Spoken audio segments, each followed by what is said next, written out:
You're listening to QUORUM Radio.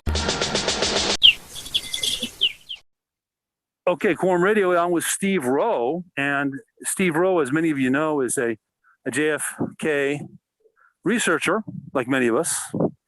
Some more research than others, and we wanted to look at the interesting topic of the General Edwin Walker shooting that took place on, was it April 10th?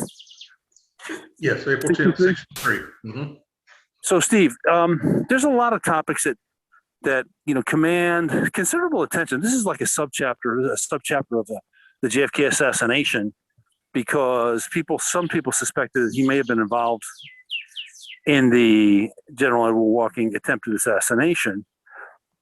And one of the topics that comes up right away is that no, there was a witness, a kid saw two cars rushing away shortly after it happened. It couldn't have been Oswald because he didn't drive. Okay. Or it had to be a conspiracy if he did it, because, hey, two cars, that means more than one person. So what's your commentary about that, the whole thing? You remember last time we spoke, you talked about, I think, the witness. Didn't you interview him? Well, I interviewed a guy that was at that church.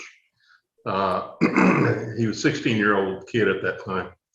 But the one that saw the two men was a guy named Walter Kirk Coleman. And he was 14 years old. Right. And he was at his godfather's house, just kind of catty corner, right behind the LDS church here. Very close to General Walker's home. Very close to where Lee Harvey Oswald supposedly shot. Didn't he supposedly shoot within Walker's property, or just outside it? Yeah, well, just outside. After it happened, the police came over there and they recovered the spent slug and everything, and it was pretty mangled up. And but they could line up the shot. They had the bullet that went through the window sash here, the bottom frame. Sure. And then they had a bullet hole through the wall. So what they did, the detectives, they went over there and looked at it, and now we got 2 points we can line up, and we'll kind of line it up to where the shot originated from. And so they went outside. This is all at night after shooting, and they went out there, and there's a lattice fence that's on the back of General Walker's house, and they kind of pinpointed it right there, and they saw like a little fresh chip that was kind of chipped out of the little wooden fence there, And when I say lattice fence, it had openings in it. It was kind of a crisscross pattern, and they found it, and I figured that whoever was there rested his put his gun on that in that hole, like a rest. So now that was in the alley. And on down a little further from the alley, it kind of curves around. I don't know if you have that little diagram I gave you, but I'll give you a rough idea. But from there, it goes into the Mormon church parking lot. And yeah, it's a great diagram. I'm going to use that, and I'll put it in the graphic. Yeah. It's just, not to scale or anything, but it's just a rough graphic about it. But anyway, Walter Kirk Coleman, he was at that house that night. I think he'd been working on some bookshelves or something in there with another guy. And anyway, he was standing by his back porch there, and he heard the shot. They thought maybe it was a backfire, which is pretty common back then, on cars, backfiring on cars, and probably more in Lima than anything.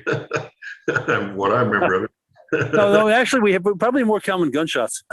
Oh yeah, okay, right. So anyway, he heard it, and he went out in the his back fence there, and there was a little bicycle that was kind of leaned up on the fence. He jumped up on that, and he was looking into the back of the LDS parking lot. Now, this is where this gets to these two people that, as you mentioned, a lot of people say, "Oh no, there's two guys there," and on, you know, they drove off, on and on. But once you get into the record and looking at this kind of deeper, because that's all a lot of people know is just two people, you know, no way. So when you get into the record, and when the FBI went out there and interviewed Kurt Coleman, roughly about a year later,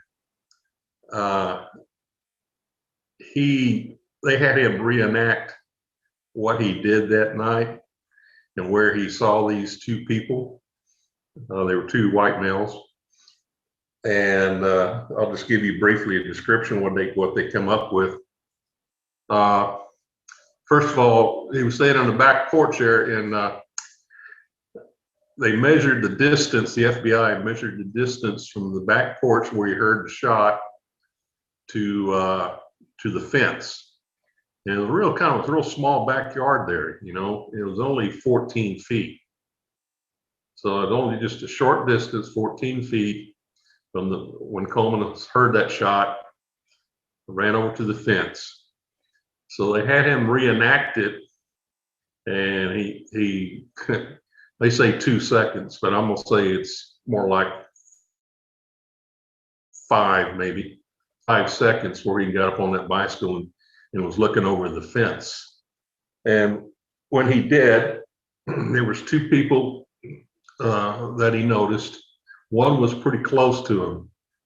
I mean, they actually made eye contact with each other. And let me pull up my notes here about it. The guy that was closest to him, the one he was paying attention to mostly, he described as a white male, 19 to 20 years old, about 5'10" in height, approximately about 130 pounds. And this man had dark, bushy hair, kind of a thin face, large nose. Coleman described him as being skinny. The clothes he was wearing, he said he was wearing khaki pants with the kind of a sports shirt with a pattern on it, like figures on it, pattern on it, casual type shirt. And when he saw this man, he noticed he was behind the car, hurrying to get into what would have been he described it as a white or beige colored 1950 Ford. So he was probably being so close to that, looking at him, his attention was on that guy. Now, what happened then, he observed him, that guy getting in his car, and on the police report, it has this one vehicle speeding away, but Kurt Coleman said no, he did not. Told the FBI he just went right down the driveway from the LDS parking lot down to Turtle Creek Boulevard at a normal speed. So there was no racing to get out of there. So all this is in the record that nobody really cares to read. So, but there's the other guy too. Now the other man is over there by the fence line that separates the church from General Walker's house. And Coleman saw him. He described that man as 6'1", weighing about 200 pounds, wearing dark long sleeve shirt and dark pants. Now, of course, there's a little bit more distant from him, a little further. So he didn't get a good look at his face or anything like that. But as the record shows, the man, he was in he described it as a 1958 two-door Chevy sedan, and the man was leaning through the front door.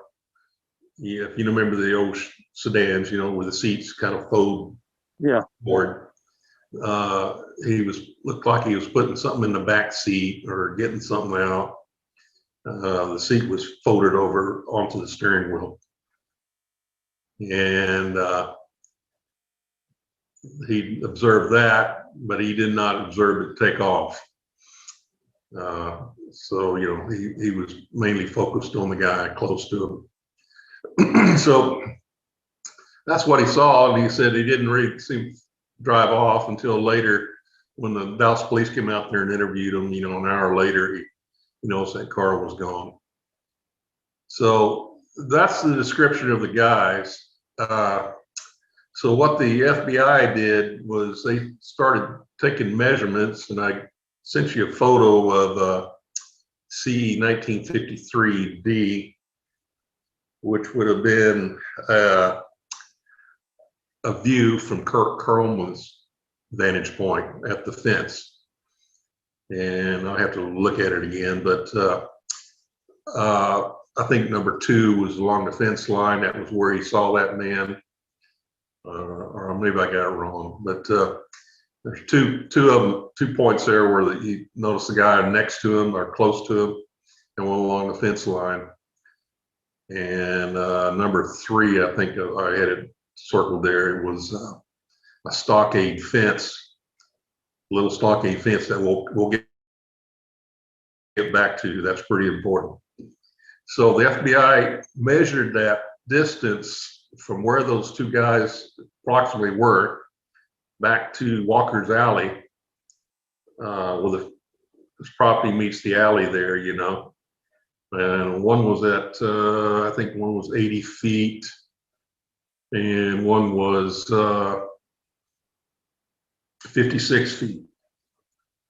So here's the deal. Those 2 guys, with Coleman going that quick and looking over that fence, from that point where they figured the shot came from, the lattice fence, to where those guys were standing, really calls into question, could they have got that fast over there? Could they have made it that fast, either one of them, One possibly, but I mean, unless you're on a Star Trek getting teleported somewhere, I mean, it's a stretch. It's a stretch. Let me put it that way. I won't rule it out, but it's a stretch. Let me ask you a question. Is it consistent? Okay, given the layout, the places involved, Kirk Coleman's patio or his backyard, where they've ascertained or reasoned that Lee Harvey Oswald or whomever it was, you don't believe it was Oswald, took that shot at Walker. Is it consistent that could have been, let's say, somebody who had taken a shot, or maybe was somebody who had just come out of the church parking lot after the church service? Given their behavior, given the fact that apparently they didn't rush out in such a big hurry, right? Is all that consistent with somebody who could have been with the shooter or shooters, plural, or what? Well, yeah, I'll go back to the guy I interviewed. He said the meeting was breaking up around 9 o'clock, and approximately 9 o'clock was when the shooting happened. So there were people kind of milling around in the church. I'm sure there were probably some people going outside back into the parking lot, getting ready to go home. So those could have been church members, or keep in mind, a lot of people used to park along that church fence line there that used to visit other people in the neighborhood, like where Coleman was at, and that toward Newton Circle over there. So it could be either or. So now Coleman never saw anybody with a rifle in their hand or anything in their hand. He didn't see anything in both of those men's hands. So, but here's the important part with Kurt Coleman, and I go back to that little stockade fence I mentioned there on CE 1953D. There's a little stockade fence there, and it's kind of like a little structure that kind of housed where trash cans were from the church, where people put their trash in, from the church. Sure. And it borders the alleyway where it makes that kind of left turn up to Oak Lawn. That's right there on the corner there. That's where the trash trash company would come by and pick it up. In the old days, the old trash can, they throw it in the back. And anyway, that little stockade fence that had the trash cans inside blocked Kirk Coleman's view of the lattice fence where they believe the shot came from. So Kirk Coleman could not see that shooter that was there. It was blocked. He couldn't see it because of that little fence structure. Sure. So And by the way, how many feet? Just a quick question, Steve. How many feet away was Kirk Coleman's backyard from the spot where they think that the shot was shot from? Oh, I'll have to go look that up again. I don't have that handy, but if I had to put a wild guess on it,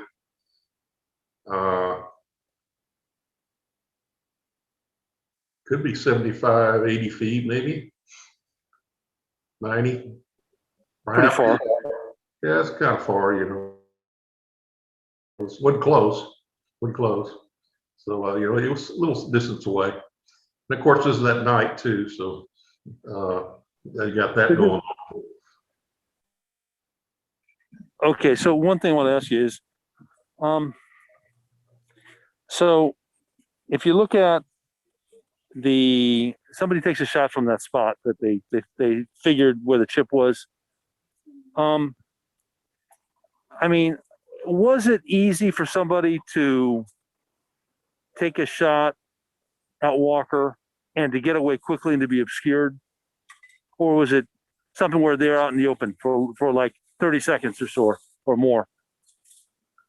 Well, from behind that lattice fence where the shot came from, yeah, he could have hit him. A person could have hit himself pretty well right there. Of course, if anybody was coming down that alleyway, sure, he'd probably been exposed, with the headlights on the car. And this may explain why, which I believe Oswald took the shot, is that this meeting was starting to break up at the LDS church, this youth meeting. And he may have heard the people kind of rustling around out there, and then maybe he took the shot and then decided, I better get out of here, and took his best shot, which missed, of course. But from there, as we talked last time, is all Oswald had to do was go the other way, away from the church, out toward Avondale Road and down another alleyway. Of course, going down an alleyway, he pretty well wouldn't have been noticed other than barking dog or something. But he could have made. That's what they theorized, he made his getaway. But going back into a parking lot where people are coming out, and there was a church, there was a light back there, like a little floodlight up there, and that would expose anybody. So you got that factor going on. Why would you do that? So it didn't make sense for either one of these two guys to be involved.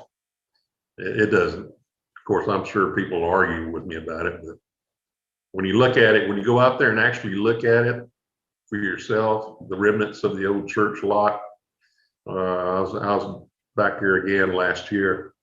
You can see why. Sure. So then, did they ever at any point question people who were attending that youth meeting at the LDS church on April 10th? Well, they did question, I think, a couple elders at the church. One of them was actually a police officer with Dallas Police.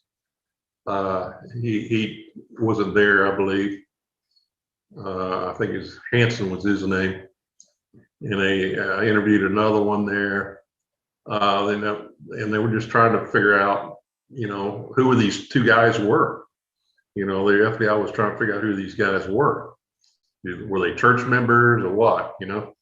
And they asked a few over there, and I think another one or two boys that went there, and they didn't recall anybody right offhand that would meet that description. So it remains a mystery. It really does to this day.